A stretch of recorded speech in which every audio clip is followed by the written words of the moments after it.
Now, it's time to talk about asset suitability. To assess suitability, you match up the characteristic of the proposed investment with the client needs and objective. Important question. Please note that the process is cyclical and you revisit each step to confirm suitability over time. Suitability rule is not satisfied merely by disclosing the risk of trade. You have to confirm client's understanding.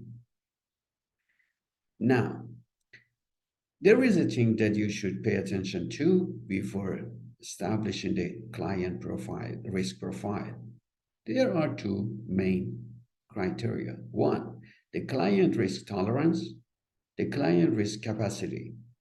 What is risk tolerance? The client willingness to accept the risk. It is emotional.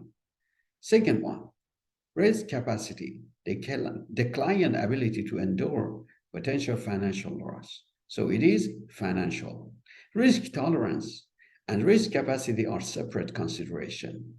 And the client risk profile should reflect the lower, pay attention, the lower of the client risk tolerance or the client risk capacity. Which one is lesser?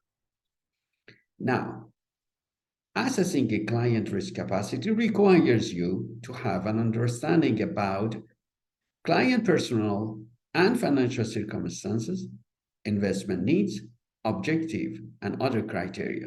What are these criteria? Liquidity needs, debts, income, assets. In addition, some other factors like age and life stage affect your recommendation. Look at the risk tolerance. Risk tolerance is the amount of loss that an investor can tolerate or absorb if his investment diminishes. It is emotional. Risk tolerance is not just the comfort level or attitude, but the client ability. Client ability is called risk capacity. As I told you, you need to determine risk tolerance and capacity and go for the lesser of your client comfort or client ability to withstand decline in the value of his or her portfolio. When you are here, you're going to set up risk profile. Aligned with investment needs and objective, risk profile is the most important key components of the client KYC. Risk profile of your client is classified into different categories. Low risk. Investment under low risk profile usually should be matched up with GIC and money market investment. If you have a client with a low to medium risk profile, you should go for some investment that brings fixed income or balanced investment funds. For medium risk, investment in blue chip and mid-cap equities such as Canadian dividend, Canadian equity, US equity, and some types of international equity investment funds are recommended. For medium to high, you can go for equity funds or some market sectors or geographic sectors fund. And finally, for high risk, you can go for a specific market sector, geographic location, like emerging market, science, technology, natural resources, precious metals, labor-sponsored venture capital funds, or the other that may engage in speculative trading strategy, including alternative, mutual fund, and hedge funds.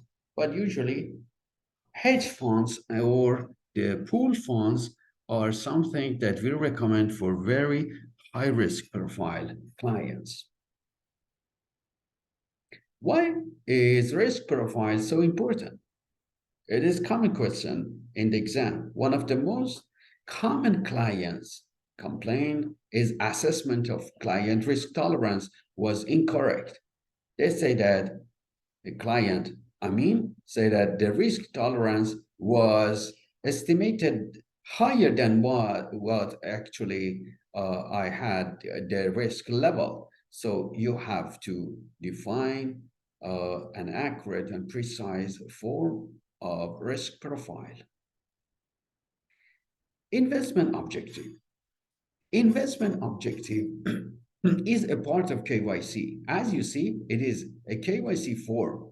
A part of it talks about investment objective, safety, income, growth, and a speculative are part of investment objective. Usually we don't go for a speculative investment. But what are the other definition? Look at here. Safety means that capital preservation. When client does not want to lose even $1. Income, when the client wants to have a regular income. Growth, when the client wants to have a capital growth. But a speculation means aggressive capital growth. These are primary investment objective. If they ask you about the secondary objective, you should answer tax deferral and liquidity, but they are secondary. The first objective are safety income growth.